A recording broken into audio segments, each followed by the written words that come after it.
तर भाजपचे संभाव्य मंत्री पाहूया। चंद्रशेखर बावनकुळे, सुधीर मुनगंटीवार, राधाकृष्ण विखे पाटील, गिरीश महाजन, चंद्रकांत पाटील आणि रवींद्र चव्हाण आहेत।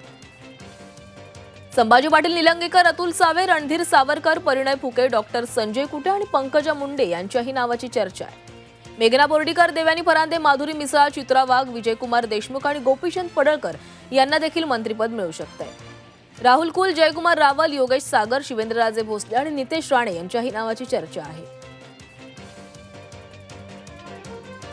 शिवसेनेचे संभाव्य मंत्री पाहूयात। उदय सामंत, शंभूराज देसाई, दादा भुसे, गुलाबराव पाटील, संजय शिरसाट, भरत गोगावले यांच्या नावाची चर्चा सुरू आहे।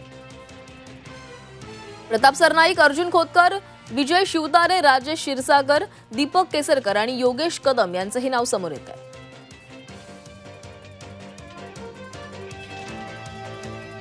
छगन भुजबळ, धनंजय मुंडे, हसन मुश्रीफ, अदिती तटकरे, नरहरी झिरवाळ आणि दत्ता भरणे यांना संभाव्य कॅबिनेट मंत्रिपद मिळू शकते।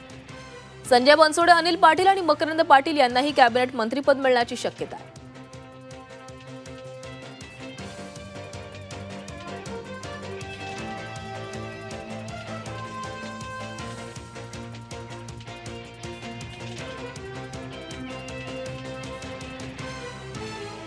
सना मलिक, इंद्रनील नाईक, संग्राम जगताप आणि माणिकराव कोकाटे यांना राज्यमंत्रीपद मिळण्याची शक्यता वर्तवली जाते।